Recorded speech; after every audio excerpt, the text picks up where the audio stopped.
Thank you so much, everybody. My name is Keith Kelfis. Thank you for having me here. It's a great pleasure and opportunity to present and share what I've learned about marketing and developing systems to automate the sales and marketing inside of your service business. Raise your hand, anybody here who considers themselves an expert at marketing your business? Anybody here who is intermediate, like you know how to market, you spend some money on marketing and advertising, but not a pro? And raise your hand again. Let me see. Okay, who here is a novice at marketing? You know some about it, but you're so busy out working and doing the work and running the business that it's very hard to find the time to actually do the marketing, even frustrating. Anybody? Okay. And then who here is like pretty much doesn't know anything about marketing and you're just kind of flying by the seat of your pants, but you're getting a lot of word of mouth and leads organically like that? Okay, cool. What I want to talk about today is based on the back of the competency progression model and going from learning absolutely nothing about marketing your business to all the way to the point where you're fully competent, like you're unconsciously competent, you know it, you're fluent in it, just like you speak the English language, and then you can start to delegate those tasks to other people, so you're not staying up all night doing it. I have a landscaping and window cleaning business in Michigan, and I still find myself up at night till 2 a.m. doing the marketing. It gets very frustrating because you'll start something, and then as soon as your hand isn't on it, it falls apart. And then you do it. So you have a business to run and you have a million things to do. But anyways, this is called the marketing progression pyramid. And how this works is the very first stage of the pyramid at the bottom here is unconscious competence. You don't know that you don't know. So has anybody ever heard of the competency progression model? Can you tell me a little bit about what it is? The fastest way. Here you go. The fastest way for me to explain it is along with that. One of the definitions of that model is an inchworm. An inchworm kind of stretches out, and then it pulls its back up, and it stretches out as it walks, and it pulls its back up, and it keeps catching up to itself.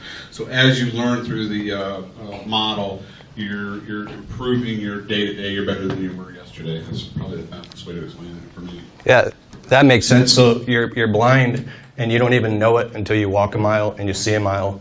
So the first steps are unconscious incompetence. Like the very, very first is you don't even know that you don't know, so you don't even know what questions to ask, and you're just blind out there trying to do whatever you can to, quote unquote, get work and keep the hopper full.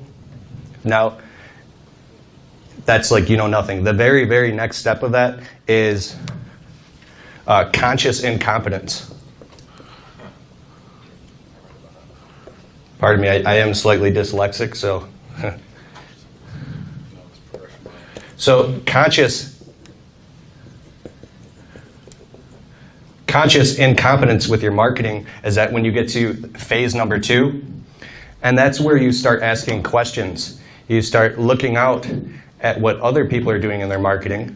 Like you get mail that people are marketing things to you. You see it all over the internet. You see it all over the place. Then you start seeing marketing everywhere. Everybody's trying to sell you something. Everybody has something for sale. There's a marketing piece. And marketing really it's creating a promise. Hello, check. It's creating a promise that you'll deliver a specific result to XYZ audience or person or potential client. You're creating promises, okay?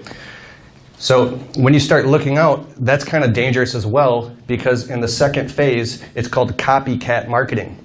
If you don't know why you're doing what you're doing, you don't know marketing psychology, then what can happen is you start just copying what everybody else is doing because, hey, it looks good. It seems like they're working for them. I don't know their data. I don't know their analytics. I don't know if they're even getting any results, but this company's website looks like that, so I'm going to model what they're doing. But because of the copycat marketing, literally 80% of the people out there that are doing marketing, they're actually just copying everybody else. So it's all copycat marketing going on, but we don't know specifically what is the message we're putting out and what is the direct response we're looking to elicit to get the phone to ring, to get to somebody to fill out a contact form on our website. And the whole reason we're talking about this is so we can get leads flowing in like crazy, so we can make the phone ring all the time. So not only are we getting leads coming in when it's really, really busy, but also when it's slow. So you're never in that position where you're worried about, like, is the phone going to stop ringing? Am I afraid to hire somebody else? Can I make this next move or elevate my lifestyle? What if the work stops?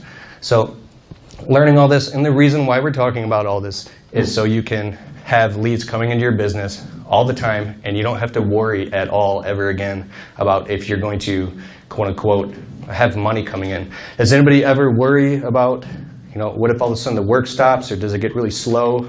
Especially, what months for you guys, based on what states you're in, does it get slow? Winter. Summer. Summer? Oddly enough. It's really weird, yeah. What business are you in? Landscaping. Texas. Do you have a spring rush? Yeah, so spring is super busy, fall is super busy, and like, Winter, we do June drainage. to August, June to September is like the slowest months. It's really weird. Super Okay. backwards from what it normally is. And when I was, I was like, oh, it's, summer's the busiest. When I started running these numbers, and I was like, holy crap, I'm different than everybody else I've heard in that my summer is the slowest time. And I make a killing. Winter was the Last busiest. January, I think we made $43,000 that month. Interesting. So it goes like this, but it's a roller coaster and it falls off a cliff? That doesn't fall off a cliff, or it did. It's getting a little better, but yeah, it dips down and then comes back up. Okay, so I'm gonna share some things that I've learned that are really phenomenal low-cost and no-cost ways to market your business, because when I started, I was completely flat broke in a one-bedroom apartment with my wife. Like, we had an eviction notice at one point, and I didn't have any money to spend or experiment on anything. So getting really good at things called guerrilla marketing tactics are things that can help you a lot. And I want some of your input as well, but as right now you have business cards, door hangers, flyers, magnets, bandit signs that you could put out, and then you can get into targeted marketing. Like, anybody do postcard mailings? Yep, Yeah. Send Jim, postcard mailings, those work as well, and doing defined marketing in target areas. Another thing that's amazing right here is, anybody get into ringless voicemail? Yeah. Yeah, did you guys send them also? And Send Jim, Yeah. yep. Does anybody do email marketing? Yes. You do email marketing as well. Okay, so what happens on this journey is, when you go from stage 2 to conscious incompetence, you go to conscious competence. Like, this is where you know how to do marketing now. Sorry. So you start to get excited because, like, you learn, oh my God, when I'm creating a flyer on my website, how many colors do you want? Well, actually, a maximum of 2. A total maximum of 3 colors, but you want maybe 2 colors max, 2 fonts max. If you have too many colors and too many fonts going on, it becomes confusing to the customer, and then they don't know what to think. There's just, for some reason, has anybody ever looked at a website and it doesn't look trustworthy, but you look at a major corporate website and it looks very trustworthy? There's just something that happens in the subconscious mind where you're like, I'm in the right place, and I know I can trust this because everything's formatted. It looks extremely clean.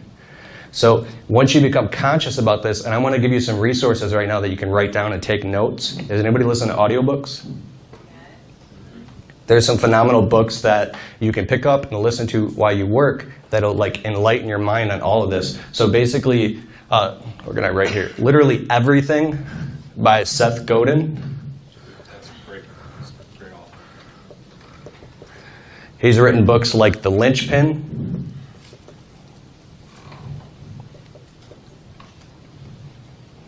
He wrote a book called Permission Marketing.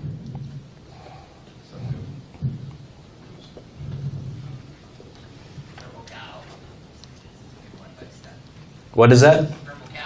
Purple Cow is an amazing book. He talks about, here's a good example. There's a plumber in Michigan where I live.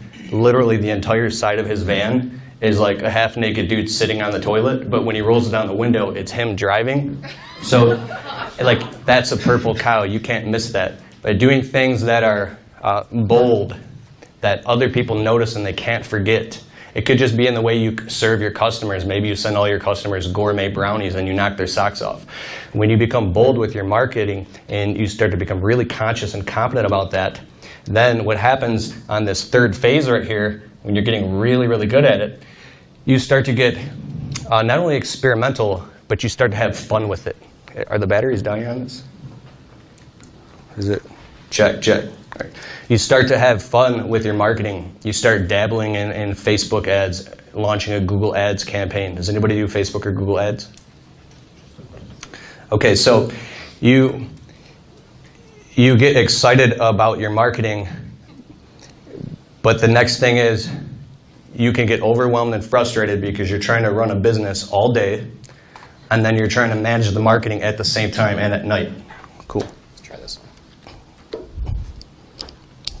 All right, check, check, cool. All right, 1 second. Okay, so I want to give you the tools that you can use to take the marketing in your business in-house and take it into your own hands so you can control it. When you hire other companies to do your marketing, I won't say who they are, but some of them, they take hold, and now you're basically leasing that property and that real estate from them. So if you ever stop paying them money, all the work that you've created with them, they take down or they can take away from you at any moment. Does this make sense? So, but you might get afraid to take the marketing in-house, or you're apprehensive about that because you don't have the time to do all this stuff. If you do, I say over the winter in your downtime, go crazy and start creating a huge organic marketing campaign inside of your business by creating blog posts. Here, I need more place to write. Here.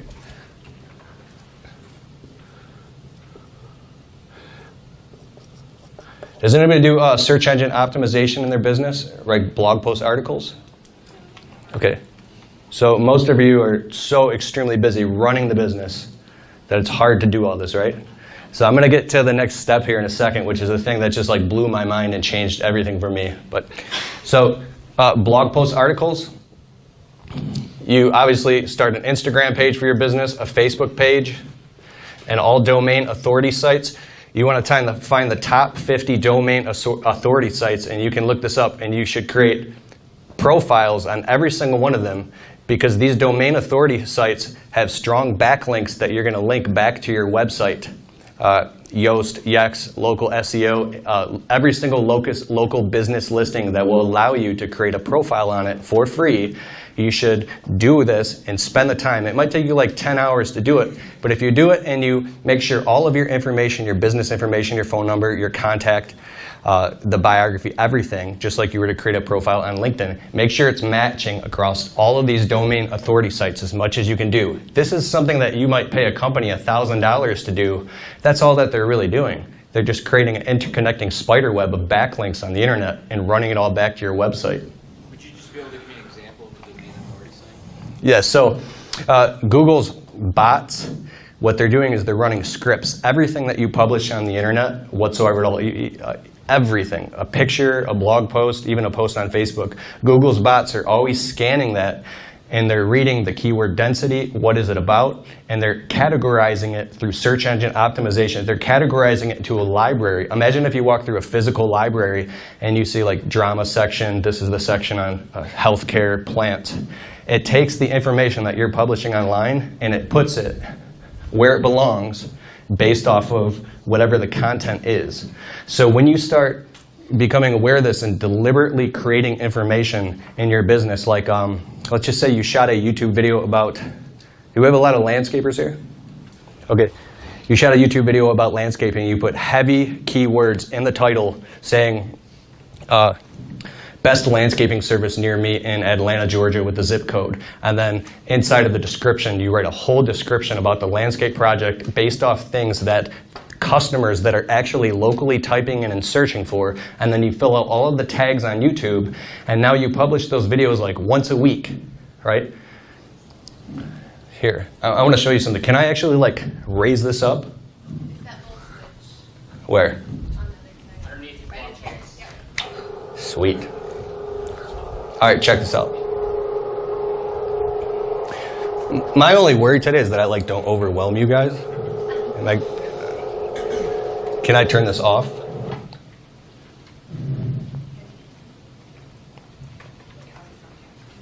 Where is it? Oh, there it is. Sweet.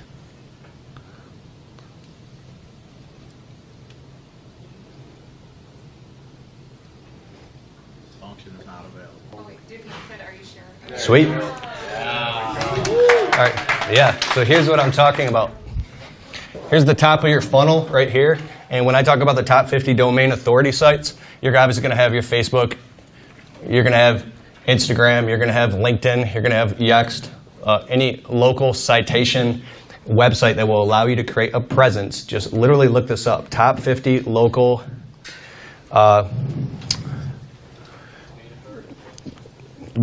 top 50 local small business search sites. It'll pop right up in Google. You can find this.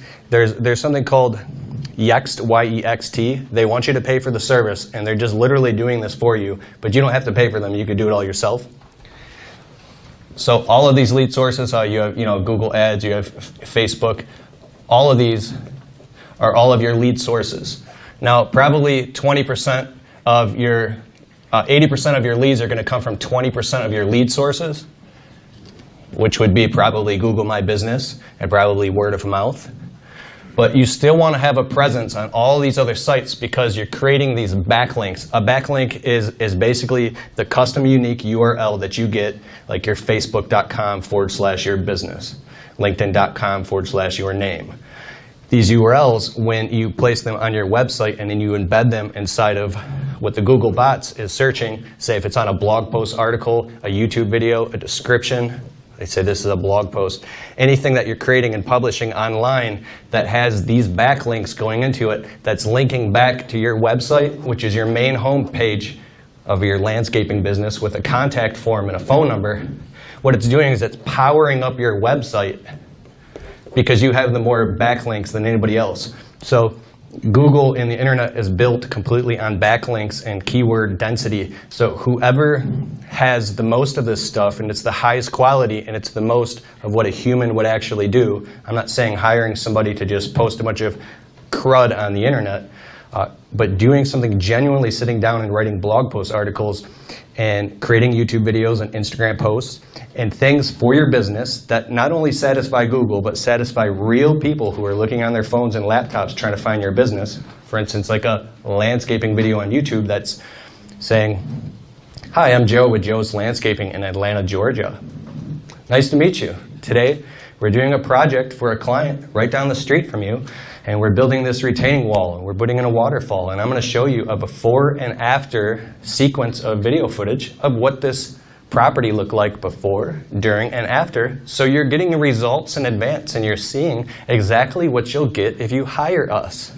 Come along." You don't have to be an actor. You don't have to be anything. You could just use your cell phone and create a video like this, and then type all that stuff in the description. Now if you create a blog post article and attach it to your website, and you embed that video, and then you transcribe everything that you said into text and clean it up, now you have a SEO-rich, search engine optimized blog post with a video, text, and links, linking everybody back to your website. So you're driving everybody to your website. So if you only have 1 or 2 lead sources going on, like you're just doing Google Ads or word of mouth, you're limiting yourself on all these other sources of leads, getting your phone ring, contact forms, jobs, money. Then you're really limiting yourself because you might not be aware of everything that's available for you. Now, the frustrating part is how do you make the time for all this? You can get really good at this stuff. I would wake up in the morning before work a half an hour early. Anybody wake up and first thing you do is grab your phone? Okay, so it's like the worst thing you should do. But I would wake up in the morning and I'd grab my phone and I'd go on my blog. So what's the best blog? WordPress.org. You can create your own free blog. If you have a website hosting domain, you can open up a blog page and start writing blogs. So I'd sit there and I would type an entire blog about Kelfus window cleaning in Sterling Heights and everything that they're going to get. Here's an example. We have 3 different distinct packages. 1 is we clean all the windows on the outside. 2, and here's the pricing and here's pictures. 3, We do the inside, outside tracks, sills, and screens. We've been proudly serving Macomb County and Oakland Township. We've done 4,000 clients. We're licensed and insured, highly referred. And just write all this stuff and a whole story about it with all the links linking back to the website. Then you take that post and you share it on Facebook and share it all over the place and you publish it. And then you share this with your clients. So you're creating search engine optimization to make your phone ring, okay? I would literally have been in a drive-through at like Tim Hortons. Anybody have Tim Hortons? Whoa. Starbucks? Typing up a blog post while I'm waiting for the coffee and then publishing it. So the next thing is when you're doing this, you're creating YouTube videos and blog posts and you're posting and you're creating what's called a, here you go. Here you go. You basically have like, in your marketplace as a small business owner, you can be a generalist. The next step is you can become a specialist. And then the next step is you can become an authority. And then the next step is celebrity. And then celebrity authority.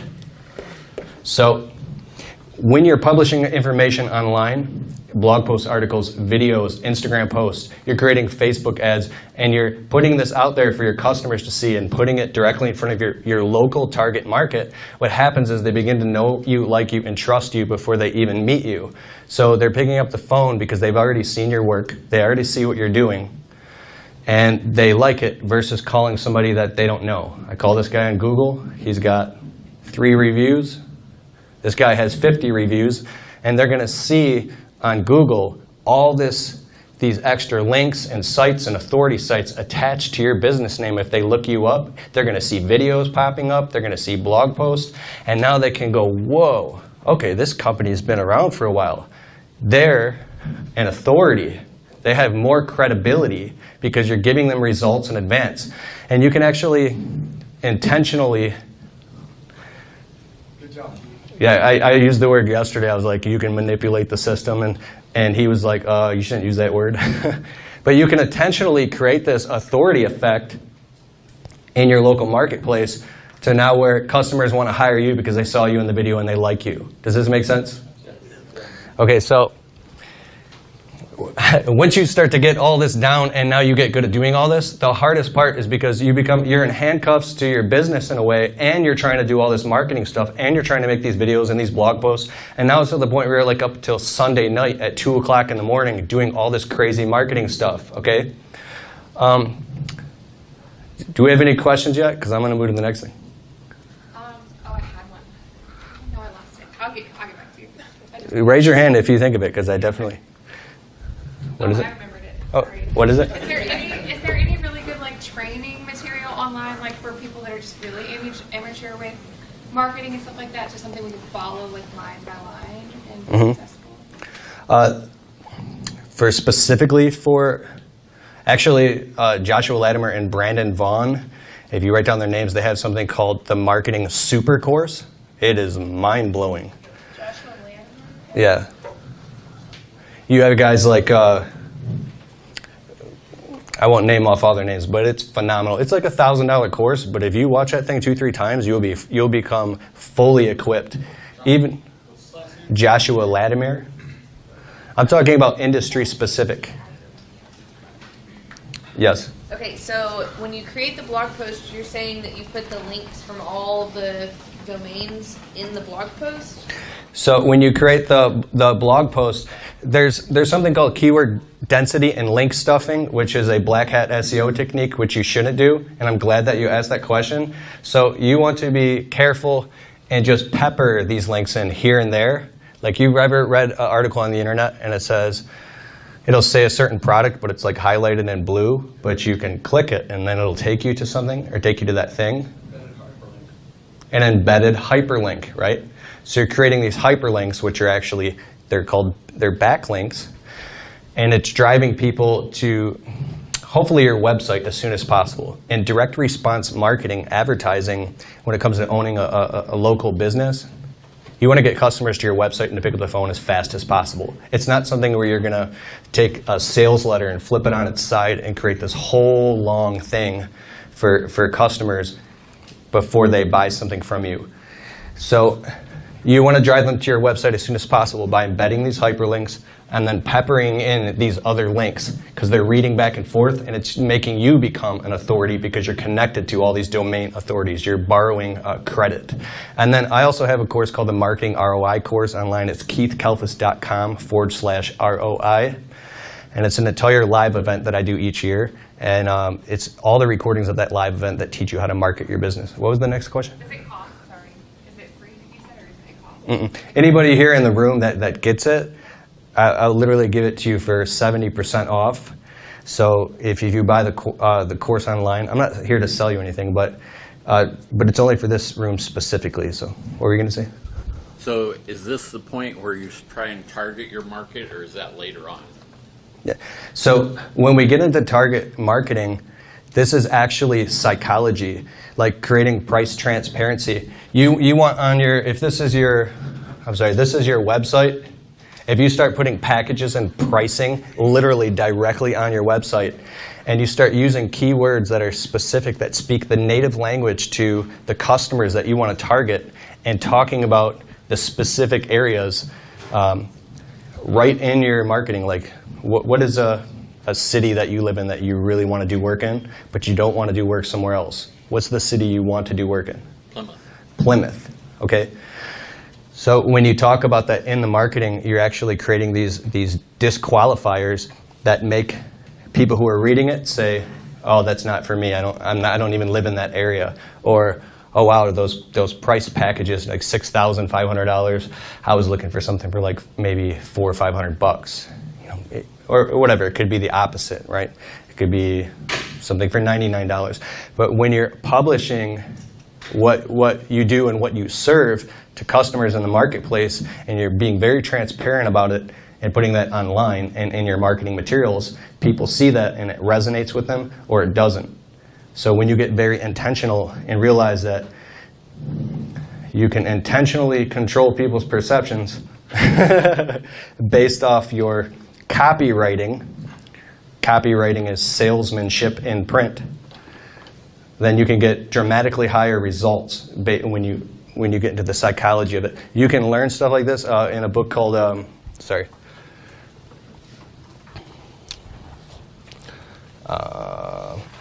this is an amazing book. You have to get this on Audible.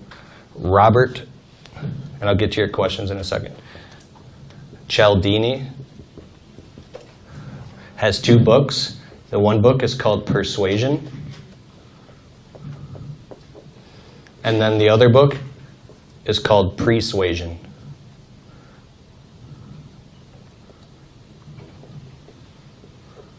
Get those 2 books. And then also to add to the book collection, you have to get the audiobook by John Jantz called Duct Tape Marketing. So it's Jon. And then one second.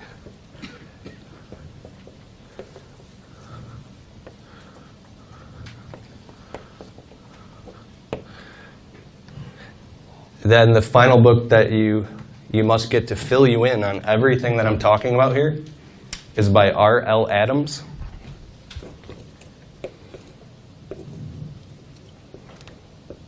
Sorry. Is anybody in the room dyslexic? Yeah. Yeah, it's fun, isn't it? Yeah. Like you try to write one thing and something else comes out. It's called SEO Black Book. The reason I want you to read these books or listen to them on audible.com is because when you start investing your hard-earned money in marketing and advertising, or maybe hiring somebody to do it, now you know what's going on and you can read through their BS. There's something called black hat SEO techniques. Black hat marketing is where they're cheating the system. Back in the day, you could buy Facebook likes, Instagram, Twitter likes, and followers. Well, doing something like that will it'll get you demoted in the search engines, and you will become penalized by Google.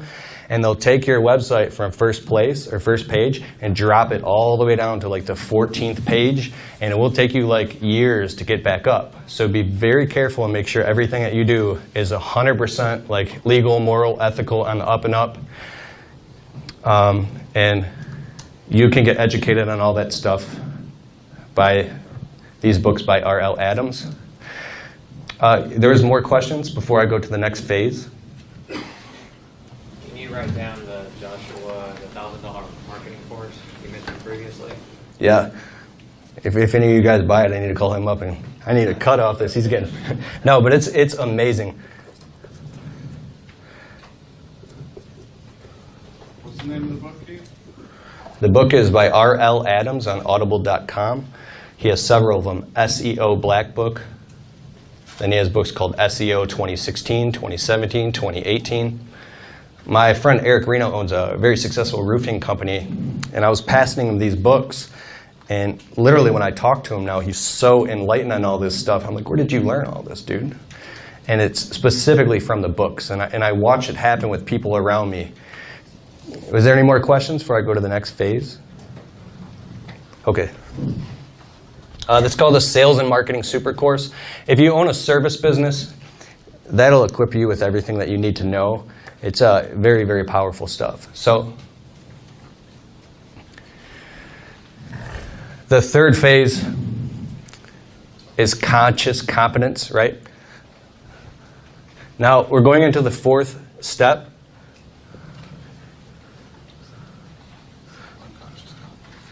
Yeah, thank you so much. Which is unconscious competence in your marketing. Unconscious competence is when you become totally fluid and really, really good at marketing. And you have Instagram ads running for your business to your local marketplace. If that's not working, you're launching Facebook ads. You're uploading your customer list directly into Facebook and serving ads for your business directly on your client's timeline. You're remarketing to your customers and clients. You're running email marketing campaigns. Say that Facebook part again? The customer portion? Yeah. On Facebook, so if you, who here uses a Google Contacts, Gmail? Anybody? Do you collect all of your customers' data and information?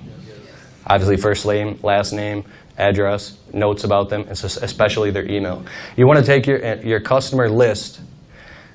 This is like the most powerful thing. You export the entire list to a CSV file, and now you import that list up into Facebook. And then, so Facebook has 140 different data points. When this stuff is like, it's evil, right? Back in the day, it was prophesized as like this is. But it's actually amazing for marketing because it will go out and it'll find, based off the email, your customers' profiles, based off the email list you loaded, and now you can serve cheap ads directly to your customers' timeline on Facebook or their Instagram, because Facebook owns Instagram. So they're like, wait a second, what's going on here? So if I wanted to dominate a local neighborhood, like here's a neighborhood, let's just say it's 2 square miles. I would go in the entrances of this neighborhood and I would put, these are wire bandit signs that you stick in the ground. You can get them on signsonthecheap.com. You can get a whole stack of them. I'd stick wire bandit signs in all the entrances of the subdivision until they get mad and yell at me. Then I would go to Send Jim and I would drop a postcard bomb mailing to all of these houses because this is the perfect neighborhood you want to work in, right? And I would do that repeatedly. Not only doing that, all the neighbors all the people I have in that neighborhood, you can go on your Google Maps and look at where all your customers are. You'd find the customers in that specific neighborhood, and then you'd create a segmented list. So you'd have to sit down for a couple hours and scrub your email list, but you can create a list of different neighborhoods, and now you can serve ads to clients specifically in that neighborhood. Does this make sense? Through Facebook. So the next step is, you want to go on, you could do Send Jim, or you can use something called Sly Broadcast. Okay.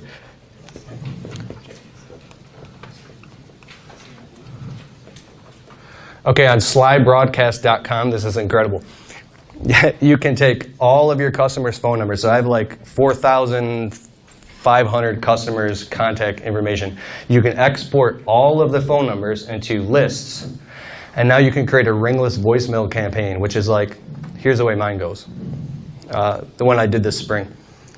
Hi, this is Keith with Kelfis Landscaping and Window Cleaning. The reason I'm calling you today is because I was taking a look at our calendar, and we've done some work for you in the past, and the spring is rolling around. So if you're looking for any property maintenance, if you need landscaping done, if you need your windows cleaned, we'd be happy to serve you, and I'm just reaching out. My phone number is 586-265-8813, and my email is keith@kelfisservices.com. Okay, I'm looking forward to hearing from you. Click. You upload that into Sly Broadcast, and now you can launch that to thousands of people. It bypasses their phone. It doesn't ring, and it goes to their voicemail. Oh, I got a voicemail. Now when they listen to that, they think that you actually left that message for them, and maybe they just missed the phone. So what happens is that's leverage and automation. What? Does that go to cell phones and home phones, or is it just cell phones? That's a good question. Any phone number. Any phone. I think it goes to all phones. The interesting thing about that is, what's it? You had a question? What company is that through? This one is Sly Broadcast. You could use SendJim. There's a bunch of them out there now. So I don't have time to get into GDPR, which is General Data Protection Regulation. Oh, you know about that? So as long as you've had explicit permission from your clients and your customers to do this, if they put their name inside of a contact form or if they've given you your email, you'll be fine. You only have to worry about doing this stuff if you're doing it in mass. If you started getting into, well, I have to be careful what I say. So make sure you have your customers' explicit permission before you market to them. How about that? Okay. And then you can also hire a lawyer and put terms of use and privacy policies on your website. So therefore, anybody who puts any information, why are you smiling? You're like CYA right now, man. Sorry. Protecting yourself. Yeah, that's good. Anybody who puts any information on your website, they're automatically agreeing, and you're verifying that you and them, you're in compliance with taking their information, and that you're not going to sell it to anybody. You're not going to expose it on the black market. You're not going to trade it with anybody. That this is your own private list. And in the event if there's a data breach on anything and your website gets hacked, any of your analytics or data, that you will notify them immediately by law. And they have tacit agreement with you, and that you have a tacit contractual agreement that is such. So doing something like if you have a friend who owns a small business and you're like, hey man, give me your email list of all your clients and I'll give you mine. That's like totally illegal, and you could literally, you could get in big trouble for that. But if you market your friend's stuff on your email list and they do the same with theirs, that's okay and might not make your customers too happy unless it,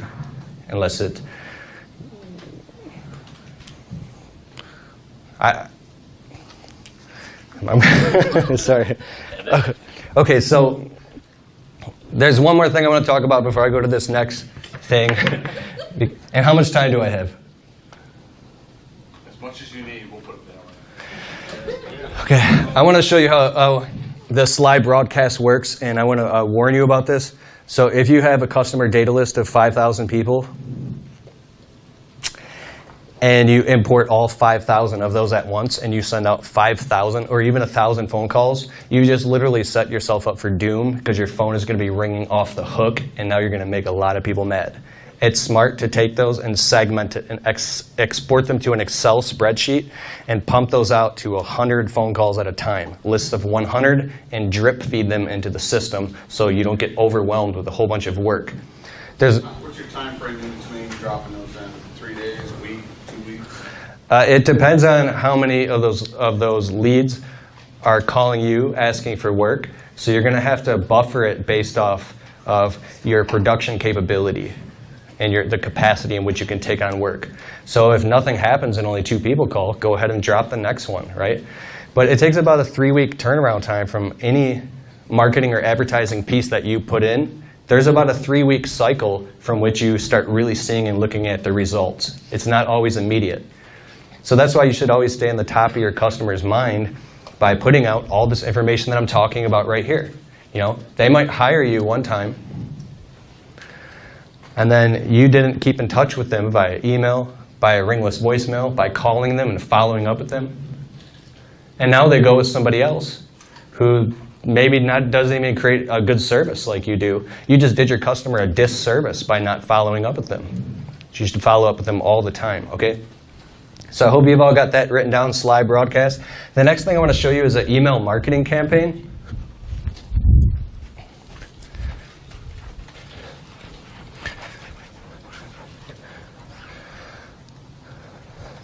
Okay, this is insane.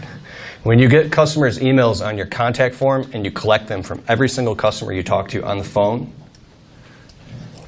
you start to build a list of email addresses. Let's just say you have 1,000.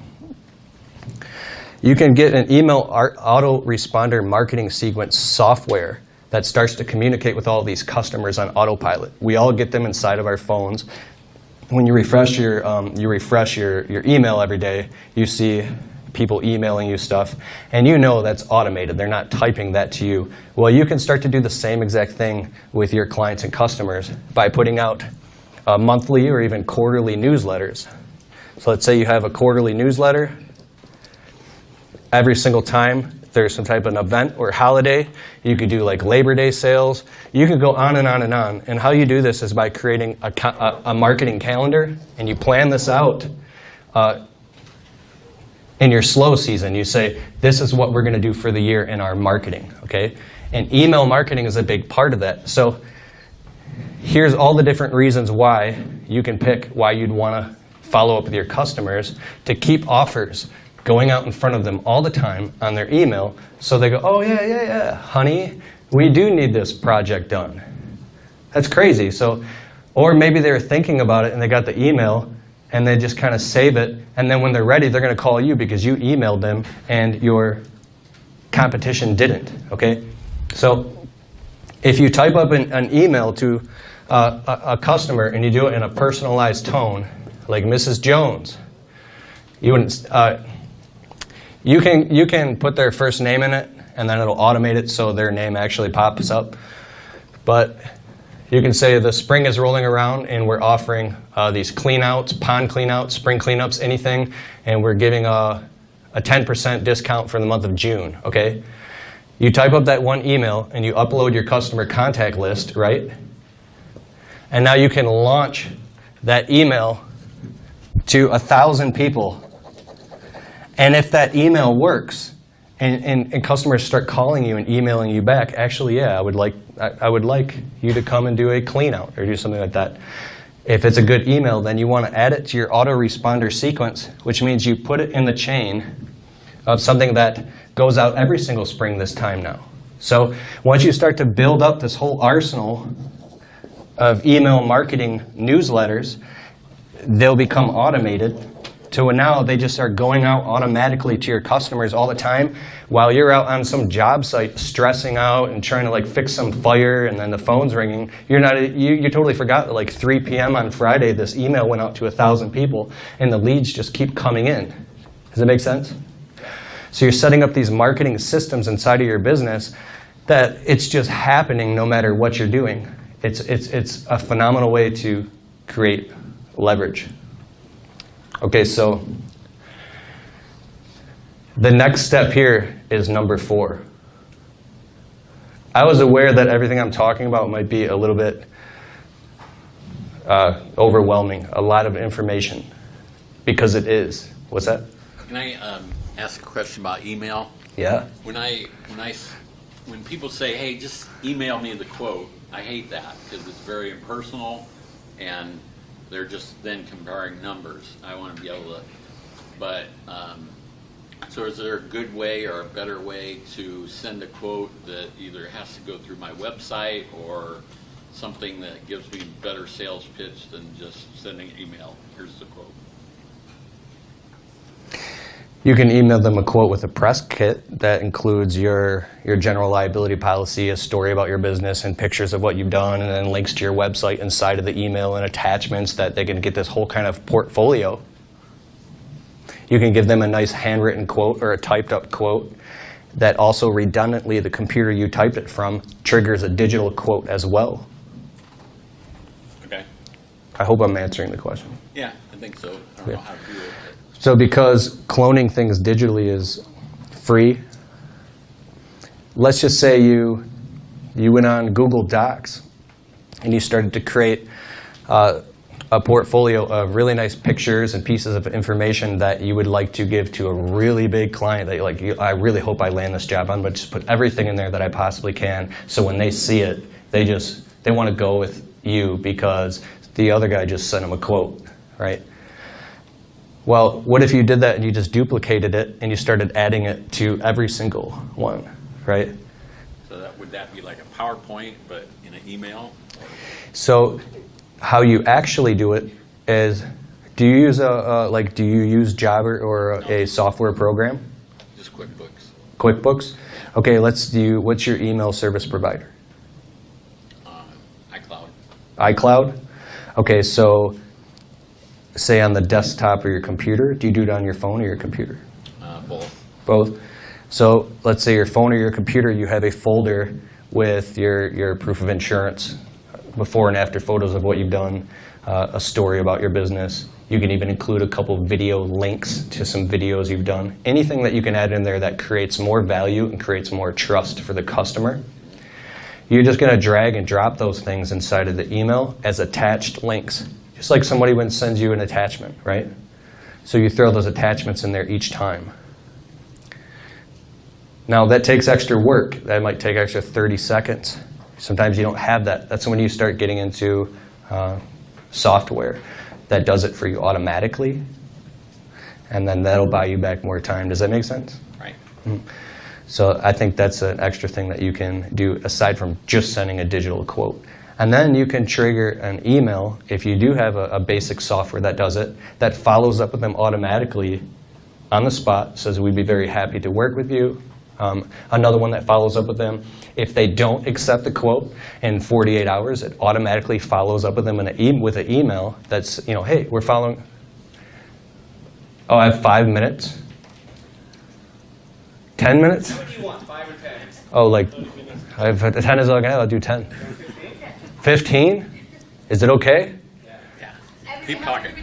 Okay, I'll speed this up. Some really amazing information we're putting out.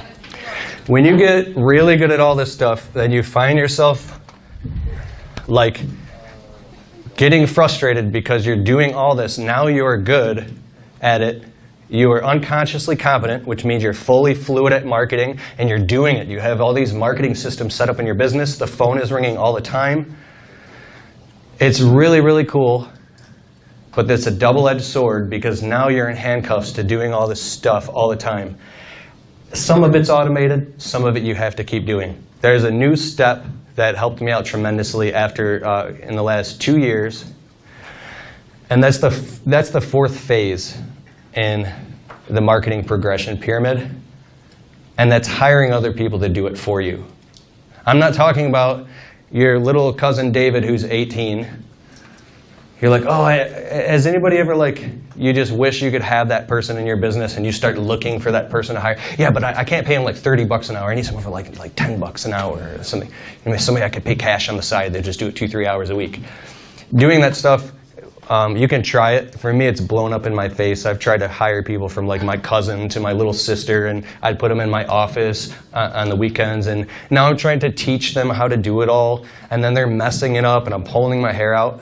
So I found these amazing websites, and I know everybody here has heard of Fiverr.com, Upwork.com.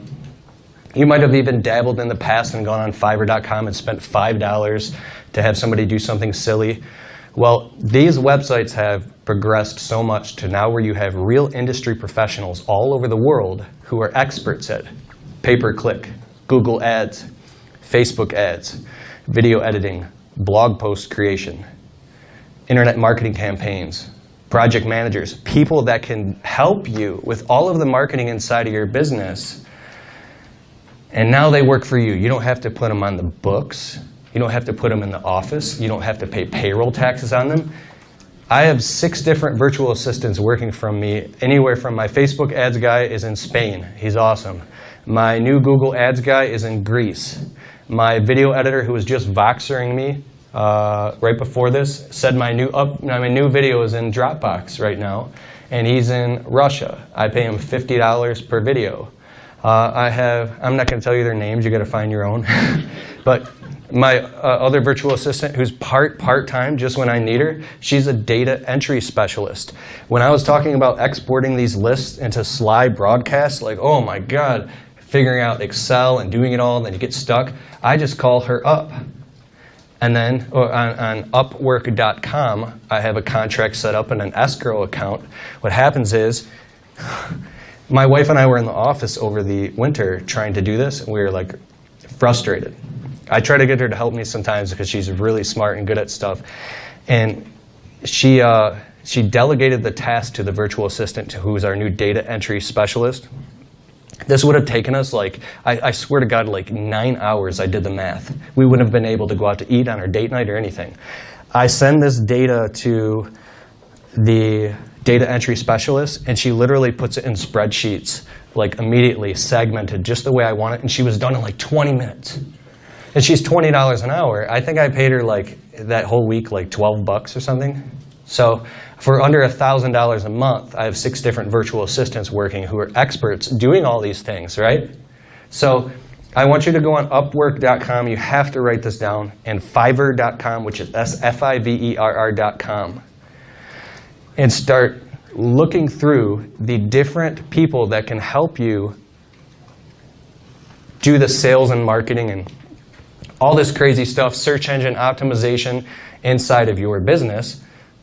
May I say something about Fiverr? Yeah. I agree with Keith that it's come a long way in the past couple of years. I started using it 2 years ago. You're going to have to sift through some of the people that are just getting started and trying to build their portfolio, and be patient about who you're talking with and make sure you're not spending a lot of money in the wrong direction. Fair enough? Exactly. So at some point, you got to pull the trigger and spend money. You get what you pay for. If you try to get somebody that's like $6 an hour, you're going to get somebody who barely speaks English. Like my blog post article writer, I had to get rid of because she had a master's degree. She was in Asia or something. She was writing like everything was there, but the entire dialect was like in Pakistan, and it made no sense. So you can't lie to yourself. You have to get rid of that person as soon as possible, only because it's not going to fit with your target market. When your customers are reading this, or your audience is reading this stuff, they're going to be like, this looks like robotic. It looks like it's not even real. So you might want to find somebody on Upwork.com who is a blog post article writer who specializes specifically in writing articles for the construction industry and has been doing it for 12 years and has done work for 3,000 people and has a 5-star review. He's going to cost you like $60 an hour, but you get what you pay for, right? So also I have a podcast editor in Southeast Asia who's $12.50 an hour. I think I pay her like a couple $100 a month, less than that. So here's how you would syndicate all of this information and delegate it to a virtual assistant. It'd be really nice to have you say sometimes you get so frustrated, you're like, oh my God, I wish I had an assistant that would help me with this stuff because I can't do it all. Well, you can now. You can have virtual assistants that help you. So here's the syntax. I'll be done completely in like 5 minutes. I'm literally almost done. Here's the content syndication marketing strategy. Where's my thing? This is like the really exciting part. I'll get rid of all this.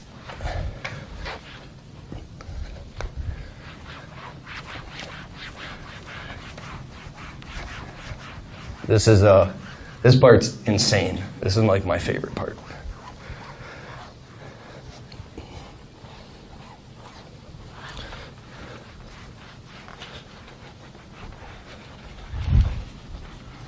Okay, that's enough. Okay. This is the top-down method. It's what I call, it's my content syndication marketing strategy, okay? So let's just say you're on a job site and you take your phone out and you create an entire video that shows your customers' results in advance like I was talking about. Hi, my name is Joe with Joe's Landscaping in Macomb County, Michigan, or Atlanta, Georgia. The YouTube algorithm is listening to every single word you're saying. The zip code is 48044. It's listening, and it's indexing everything you're saying, right? Speak as if though it was being transcribed. So I know it takes time to get aware of this stuff and to do it, so it's not going to be easy at first. But anyways, take your phone out and make a video and walk around the whole job site and show your customer everything that is going on so they can want to hire you, right? You take that video, and you can do this yourself or have a virtual assistant do it. You're going to send the video to rev.com. And it's 60 cents per minute of transcription. Real human transcriptionists are going to take everything you spoke in that video, and they're going to send it back to you in 24 hours, typed out. Okay? Or you can have your virtual assistant do this for you, right? Because I don't have time to even go on rev.com anymore. But it's good to get good at this stuff so you know what's going on. The next thing is you want to have your virtual assistant who does blog post articles go out and create a blog post article for you. A bare minimum of 500 words. If you can get up to like 2,000 words plus, that's like authority type stuff. In the blog post article, you're going to have a headline of something very keyword rich about like the most, people don't like respond to the word the best anymore because that's so been overused. The most luxurious landscape installations in Atlanta, Georgia, or something like that. And then it'll be a whole article that you're going to pay a blog post writer to take this transcription and then format and add everything that you said into a well-worded, keyword-dense, backlink-rich blog post with this YouTube video embedded inside of the blog post. So what you're doing is you're repurposing this content. All you did was make a video. Now you have a transcription and a blog post and a video embedded inside of it with backlinks going to all those authority domains I was talking about, going back to your website.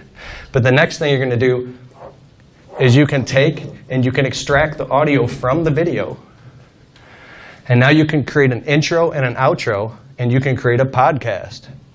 So everything that you said in the video is now a podcast. So I have a pre-recorded intro and outro. It goes, welcome to the Untrapped Podcast. I'm Keith Kalfas, and we talk about all these things.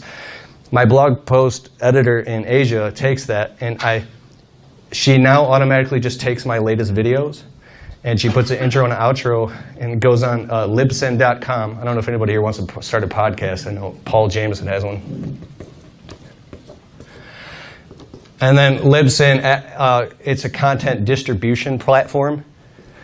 It pumps out the podcast, the videos, anything that you want to all these different platforms. So now you have a podcast on like iTunes, Stitcher, Anchor FM, all these different places. You didn't even create a podcast. You just made a video. You just made one video on a job site for 8 minutes. Okay, does that make sense? So when you hire these people to do this stuff, these virtual assistants, these VAs, you can get this entire marketing wheelhouse going inside of your business that's just spitting out content all over the internet that's rich and specifically to your target market and leading back to your website and your phone. And all you're doing is just creating one video. What's that? How long did it take you to get to this point? Yeah. I realized the depth of that question. But as you've grown with this to get to this point, how much money did you start spending, and when did you realize that there was a return on it? So 2 years of, well, I mean, I started out here step by step by step. And that's a good question. So this first step here was like 1 year in starting my small business. Then I got really, really frustrated, and I went to phase 2, which was like I was copycating everything that I saw everybody else doing, and it wasn't working too well. And then I started investing in online courses and programs of learning how to marketing and buying all the books while working out. While working out in the field all day, I'd be listening to audiobooks and getting competent at all this stuff. And that's what got me up in this area after about 3 years. You can speed it up a lot faster based off what I'm talking about right now because I'm showing you the progression model right now. If you get the information and start listening to these audiobooks and informing your brain right away, then you can skip through these. And I'd say you could be up to this level within 6 months, your first slow season that comes by, and you can dive into it and commit and block out the time on your calendar. Say like, okay, every single Friday night from 6 o'clock until I go to bed, I'm going to work on this stuff and building marketing systems inside of my business. And one by one, you start to implement these systems. So I'd say 6 months you can get to that point with the virtual assistants now, all this I'm talking about, so you can syndicate and repurpose all the marketing, kind of like on autopilot. I'd say that'd be another 6 months. The speed of implementation, the speed that you implement this into your business is how fast it'll work. So when we were talking about Upwork.com, pulling the trigger and spending the money and hiring somebody and watching them doing it wrong will actually be more profitable for you, because you'll see, oh my God, I spent $250 for a person to create this whole entire, remember I was talking about the email sequence of all those emails? You can actually hire somebody to write you something called a soap opera sequence, and they'll write the entire thing out for you, and you just go in and kind of adjust it. Boom, done. And they're an expert article writer who's written for magazines in the landscaping industry for 15 years, and you literally just paid them $250 to give you this whole sequence that now you could just insert into your business. But does that make sense? What's so funny? Oh, okay, so once you get all this down, I was up till 2:30 this morning doing this crap, okay? It's a lot of work, which brings you to the final step, which we're working on right now, which is phase 5. What? You're doing great. Oh, phase 5 is where you make that hire of the project manager who delegates to all of the virtual assistants. So you started from the bottom just like you do in your business, and you're at the point where you have crews working out for you. You've got a secretary, you've got a calling center, you've got a marketing department. But I really believe that this is the new evolution, and having your own marketing department inside of your business is through a team of virtual assistants that are all being ran by a project manager, by a coordinator, somebody that you might pay $25 an hour to part-time, who is also a virtual assistant. Not a person in an office, a VA who specializes in project managers, which I'm scoping out and trying to find this hire right now. It's been 3 months. Then, once they all are working for that project manager, now you start to introduce them all to each other, and now they start, it creates a synchronicity effect, and now everybody's on the same page, and then you can ramp up your marketing and do anything that you want just by speaking it or sending an email. Does that make sense? So at this level, now you move into automaticity. That's where you just have computer screens, you're looking at stats, analytics, data, and you're just flying off your gauges, adjusting things. And when something's wrong, you can spot it because you've been there. So, any questions? I hope I didn't overwhelm everybody. Are you going to write a book? Huh? Are you going to write a book? I've written 2 books. I got a couple of them over there because somebody emailed me and asked me. They said they wanted to buy a book. My 3rd book is coming out next spring for sure now. And it's called The Marketing ROI, How to Automate the Sales and Marketing Inside of Your Service Business. And then, so look out for that. It'll be on audible.com, on Amazon. You can go into Barnes & Nobles and you'll be able to order it there and get it mailed to you. And then I also have a yearly event called the Marketing ROI Live Workshop. So it's an event that takes place in Michigan. And just go to keithkelfis.com if you want to check that out and come to that. There will be phenomenal industry leaders there teaching how to implement all this stuff into your business. The last one that we did in this past September was mind-blowing. There's people crying and stuff because, not because of the marketing information, but It's the cost. no. Oh, it's only $300 a ticket, and it's a 2-day event, so it's you really get out what you put in. But is there any questions? event? My event was going to be this September, but we're pushing it back till November or December. My wife and I just moved, and we've had a lot of stuff going on in our personal life. So I don't want to launch something that's spreading ourselves too thin. I really, really care about all the attendees at my event and that they get the best, that they get transformation and transcendence. And so if we have to postpone that to make it better, then it'll be that much better when it comes. But it's called the marketing ROI. With all of the calls that you got coming in, Yeah. do you let the phone ring and let it go to voicemail? How do you follow up with them? Yeah. Vet through so you're not wasting time. So at first I was answering the phone all the time. Then I started creating block time at 11 a.m. till noon before all the guys and we all go to lunch.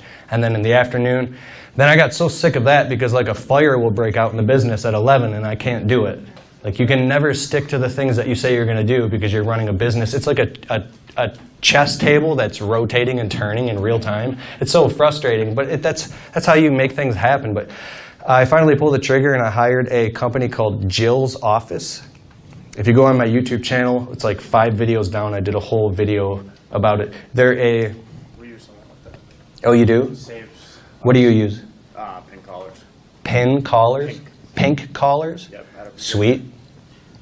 I don't pick up a phone from April until July 4th. He doesn't pick up a phone from April until July 4th. So I use Jill's Office. They have different packages based on minutes. They're professionally trained virtual secretaries. They're like in Utah. My work phone forwards to Jill's Office. There's an entire, this is genius, by the way, there's an entire script, because I was a little frustrated and scared. I was like, oh my God, well, like, how are they going to know how to talk to my customers? What if they send me a bunch of stuff that I don't even want to do? How's this going to work? And I just settled down and I went through their process, because when you get to the point where that pain of changing is less painful than the pain of staying the same, you'll change. So It's one of my favorite things I've ever heard you say Yeah. in the years that I've followed you. That Well, thanks. thing is it comes into my mind all the time. well, I stole it from somebody, so. Yeah, when the pain of changing is less painful than the pain of staying the same, you'll change. and I know for me, my personality type, I'll wait till something gets so bad, like we just bought our first house. I always thought like, no, mortgage means agreement until death. I didn't want to buy a house. And I was up all night like sweating bullets and having nightmares the day before I signed the mortgage agreement. And now we have a nice house and everything's nice and it's like $200 more a month. It's like, I'm so glad that we did it. But anyways, I hire a company called Jill's Office. They're professionally trained virtual assistants who are experienced in answering the phone specifically for service-based businesses. So they have an entire script based off the Q&A form that they sent me. They are literally, they pick up the phone. They're like a little too happy. They're like, thank you for calling Kalfas Professional Services. How can I help you? So I'm getting these emails from them inside of their app that says Dave Jones called.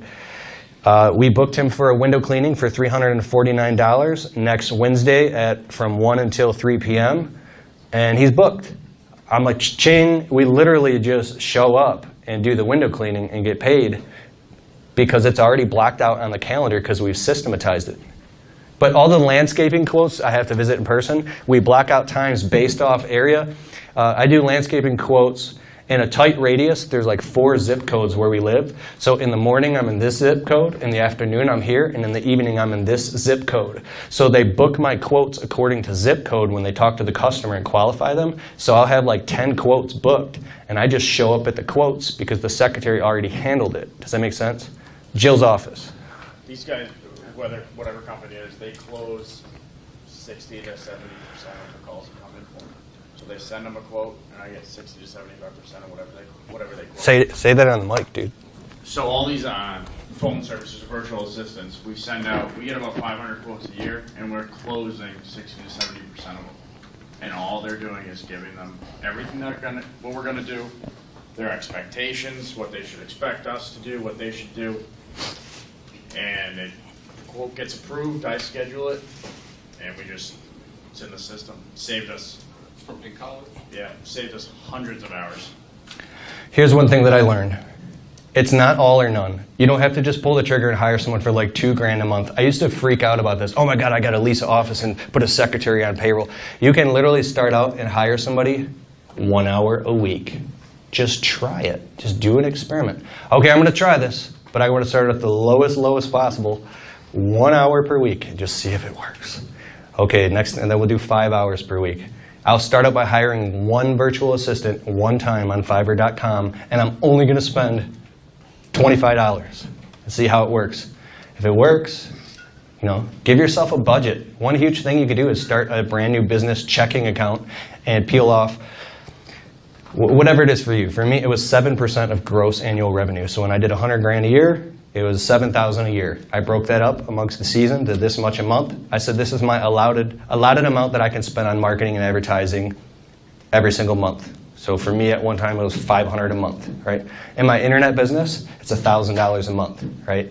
So if you have a little bit more money left over, you can start to play. Peel off the money in advance and start saving in a separate checking account. So now that money is set aside specifically for hiring your first virtual assistant, hiring a calling center. Find the biggest pain point in your business that relates to marketing and everything that we're talking about.